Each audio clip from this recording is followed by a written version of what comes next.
Wujudkan bersama IndiHome.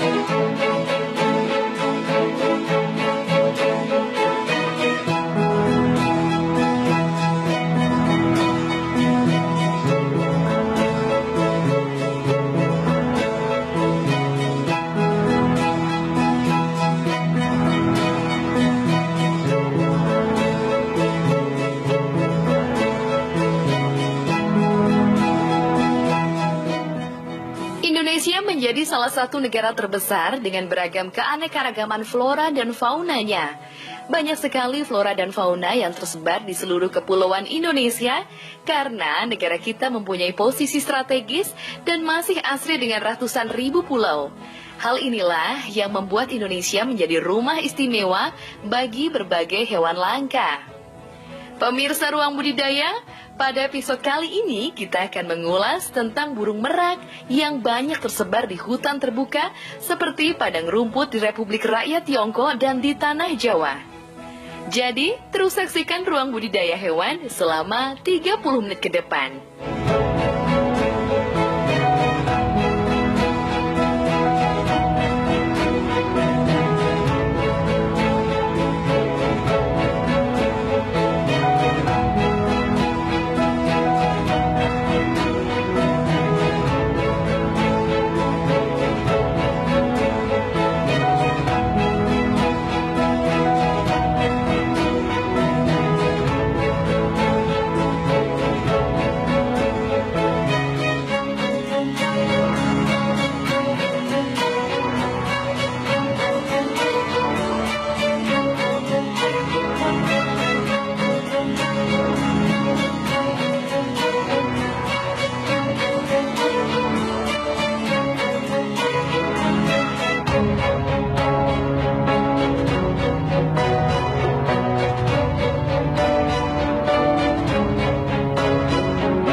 Assalamualaikum warahmatullahi wabarakatuh. Om Swastiastu, salam sejahtera buat kita semua. Perkenalkan, nama saya Elma Hasbin. Saya adalah owner Mahasbin Farm. Mahasbin Farm ini adalah penangkaran merak terbesar di Jawa khususnya, salah satunya di Indonesia umumnya. Mahasbin Farm berdiri sejak tahun 2012. Awal berdiri, Mahasbin Farm tidak bergerak di merak, tidak menangkarkan merak. Kami mulai menangkarkan merak itu di 2014, sekitaran 2014, kita mulai menangkarkan merak. Alasan kenapa Mahasbin Farm sekarang lebih memfokuskan ke penangkaran merak, karena faktornya banyak sekali. Salah satunya kami terpanggil. Merak adalah hewan mitologi, hewan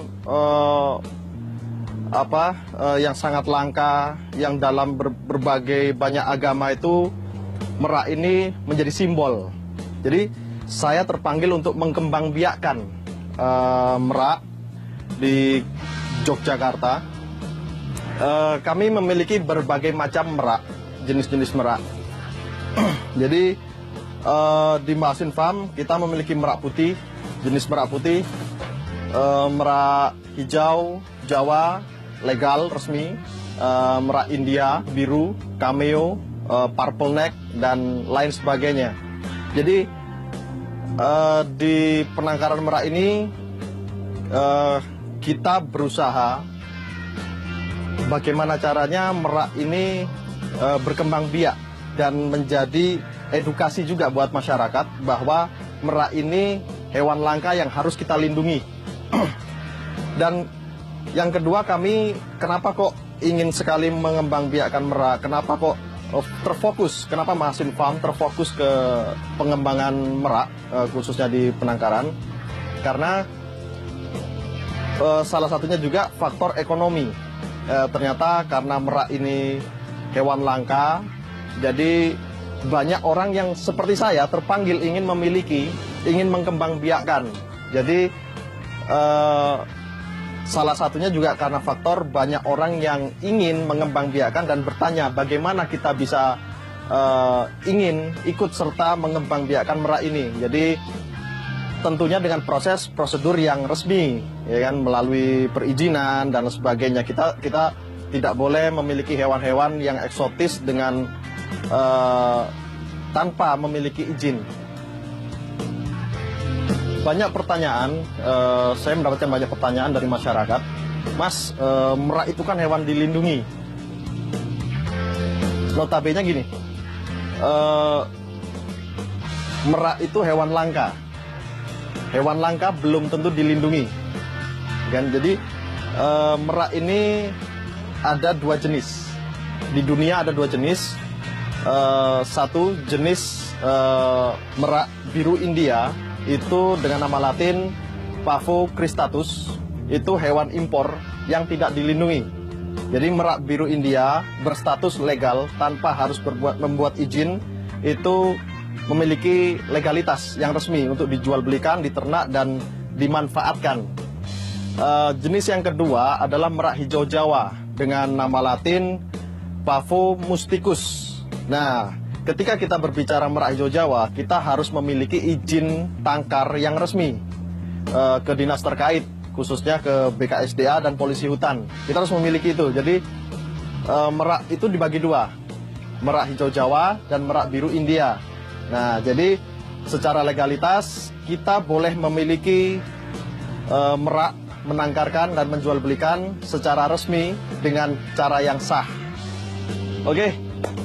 Bagaimana cara perawatan, penangkaran, dan budidaya merak yang benar dan sesuai aturan? Ikuti saya.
Diketahui, merak hijau Jawa merupakan plasma nutfah asli Indonesia dan ditetapkan sebagai satwa yang dilindungi. Untuk memilikinya, Anda harus mengantongi izin dan sertifikat resmi sehingga semuanya bersifat legal.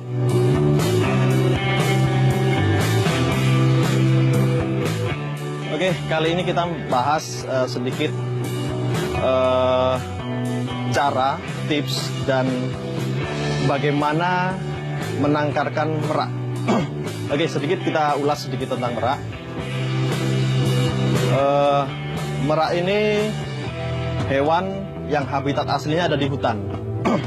Jadi dia itu bukan burung, bukan ayam. Jadi masuk ke jenis ke Pecenida.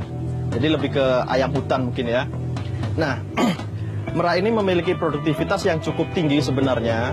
Cuman karena di alam liar sana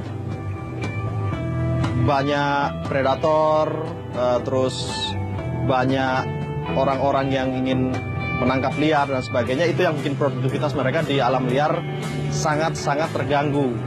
Nah, merak ini sebenarnya cukup mudah.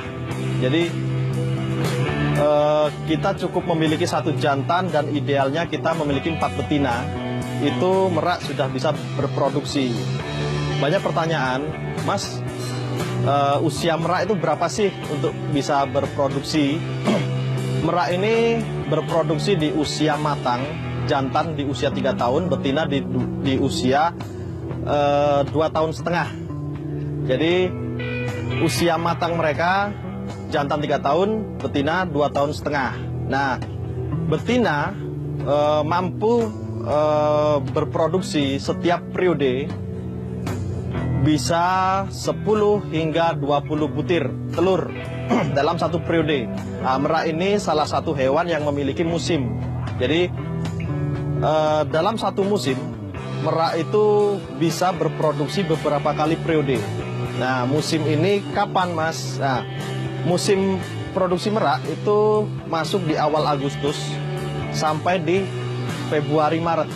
Jadi dalam waktu atau dalam bulan yang saya sebutkan tadi, merak akan terus berproduksi terus menerus. Nah, di alam liar mereka berproduksi, banyak yang bilang setahun sekali. Tidak salah, karena di alam liar mereka mengeram. Jadi bisa dibilang waktu atau musim kawin itu habis karena mereka mengeram. Jadi merak bertelur 1 bulan. Dia mengeram kurang lebih 28 hari. Dia momong atau apa ya, merawat anaknya hingga lepas sapih itu kurang lebih 3 bulan. Jadi dalam jangka waktu 5 bulan musim sudah habis. Jadi di alam liar ketika ada orang mengatakan merak itu setahun sekali, benar, karena di alam liar. Tapi di penangkaran merak itu dalam 1 musim bisa sampai 4 periode. Jadi kenapa bisa sampai 4 periode? Karena kita menggunakan mesin. Jadi ada telur-telur kita ambil, kita simpan 1 minggu, kita masukkan ke mesin. Dari mesin 28 hari menetas, kita pelihara anaknya. Dan si induk tidak perlu menghabiskan 28 hari untuk mengeram. Jadi itulah perbedaan waktu. Jadi di penangkaran merak bisa berproduksi hingga 4 periode dalam 1 musim, sedangkan di alam liar merak hanya berproduksi 1 kali dalam setahun. Nah, terus cara pembesaran anakan, merak ini lebih condong ke ayam, bukan ke burung. Jadi anak burung kita harus ketika menetas kita harus meloloh atau menyuapi. Jadi kalau burung umur 3 bulan lepas sapi. Nah, tapi kalau merak ini tidak. Jadi kalau burung kita harus menyapi atau menyuapi hingga lepas sapi. Tapi kalau merak dia lebih condong ke ayam. Baru menetas dia sudah cari makan sendiri. Nah, itu keuntungannya. Jadi kita mesin menetas, kita box anakannya, pembesaran hingga umur 3 bulan, kita lepas ke kandang. Nah, penyakit apa sih yang banyak sekali pertanyaan? Apa sih penyakit merak? Pada umumnya merak ini masuk unggas. Jadi dia sama seperti unggas lain dengan penyakit yang sama. Cuman daya tahan tubuh merak itu kan jauh lebih kuat. Jadi ketika ada wabah, ada penyakit yang datang, dan sekitar kita itu mungkin ayam-ayam kampung atau ayam-ayam ras kena imbas atau mati atau sakit, merak masih bisa bertahan karena dia memiliki daya tahan tubuh yang tinggi. Bukan berarti dia tidak bisa kena, karena sama-sama unggas, jadi penyakitnya sama aja sebenarnya. Jadi rata-rata merak itu yang paling sering pilek.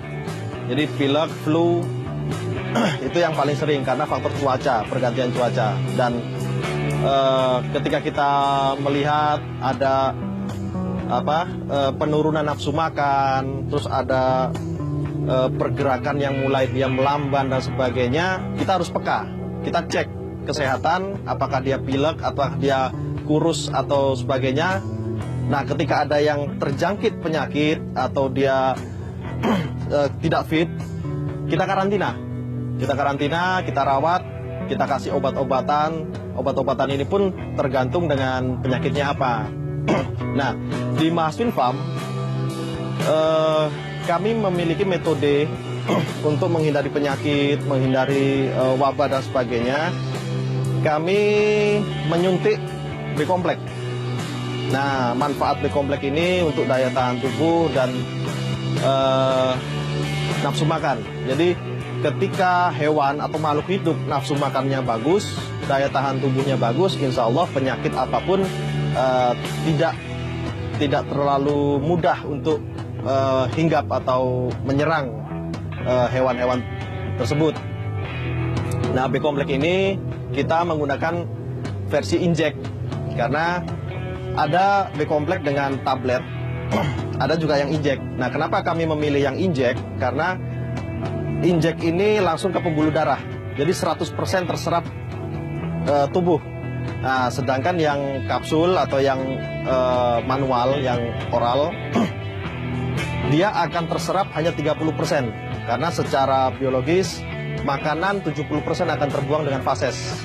Nah, 30% baru diserap sempurna oleh tubuh. Nah, jadi makanya di Mahasiswa Farm kita lebih menggunakan sistem injek untuk B-kompleks dan multivitamin lainnya. Apakah di Mahasiswa Farm ini menggunakan vaksin? Saya memiliki pemikiran yang berbeda. Jadi di Mahasiswa Farm kami tidak menggunakan vaksin.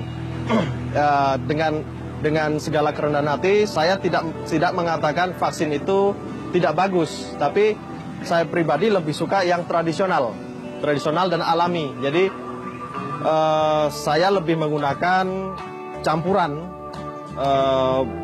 makanan-makanan herbal, kunyit, kencur, dan sebagainya, rempah-rempah dicampur di makanan, itu lebih membuat saya lebih nyaman daripada saya harus memberikan vaksin.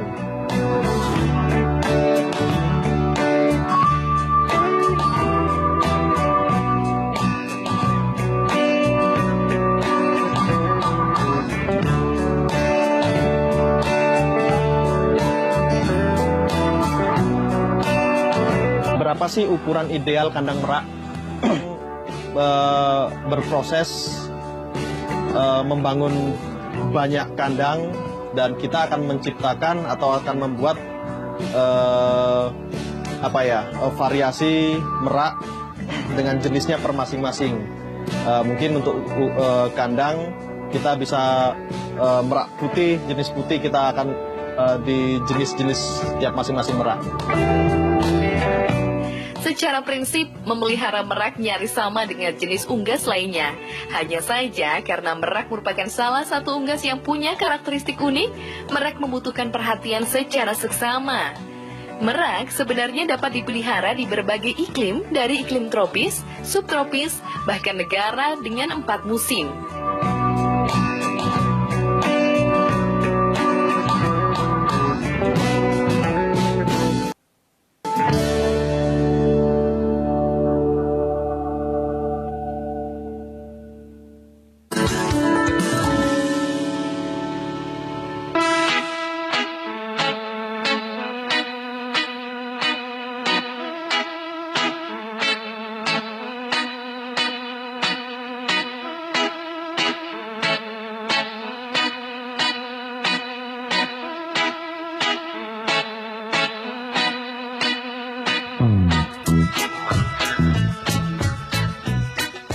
Saat ini burung merak hijau atau sering disebut sebagai merak Jawa termasuk satwa yang dilindungi. Menurut Balai Konservasi Sumber Daya Alam atau BKSDA yang bernaung di bawah Direktorat Jenderal Perlindungan Hutan dan Konservasi Alam di ruang lingkup Kementerian Kehutanan, populasi merak kian terbatas. Penangkaran merak yang dilakukan untuk pengembangbiakan harus dilakukan secara teliti dan memperhatikan kesehatan merak. Pemirsa Ruang Budidaya, jika kita sudah mendapatkan izin penangkaran, maka yang perlu diperhatikan adalah perlakuan terhadap unggas.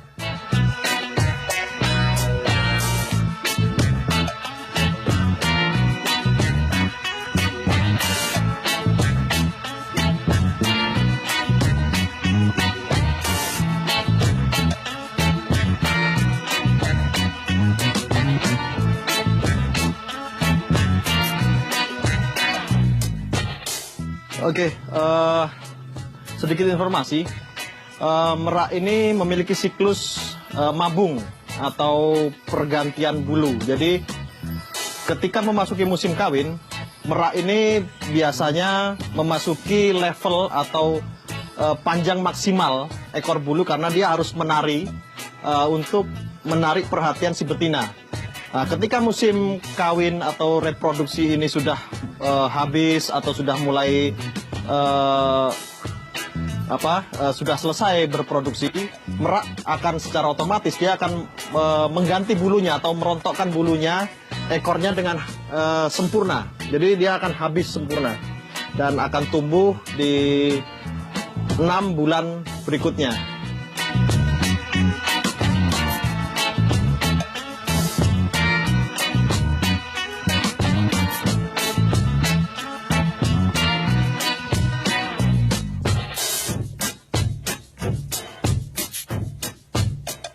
Oke, terima kasih sudah mengikuti sedikit ulasan tentang merak. Tadi kita sudah bahas masalah legalitas, masalah perawatan, penangkaran, dan masalah kandang.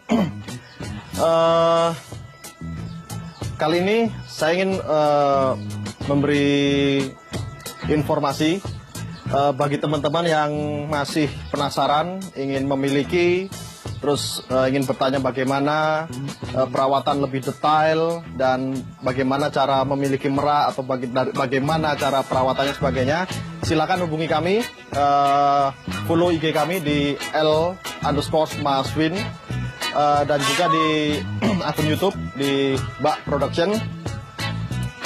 Oke, kami Maswin Farm sedang ingin mencari partner untuk membuat penangkaran merak terbesar di Indonesia. Kami ingin mendatangkan merak dari seluruh dunia jenis di Yogyakarta, dan kami ingin memberikan edukasi kepada masyarakat dan ingin membantu untuk melestarikan. Terima kasih, sampai jumpa.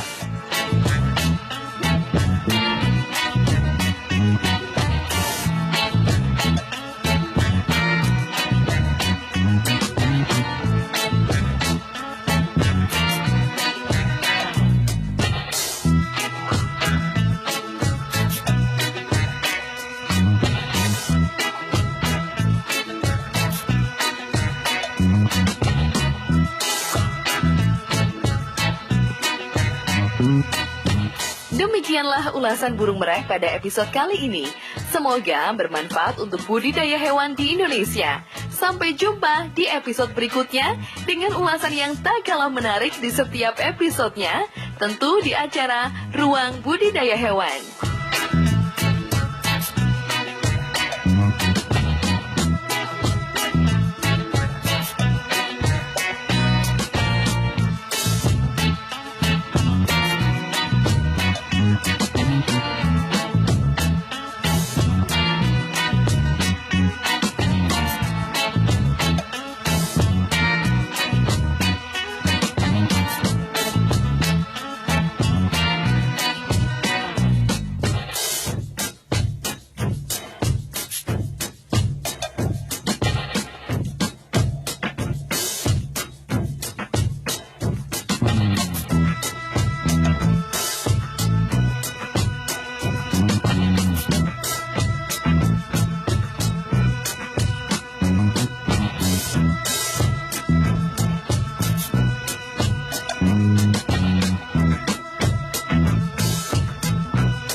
Thank you.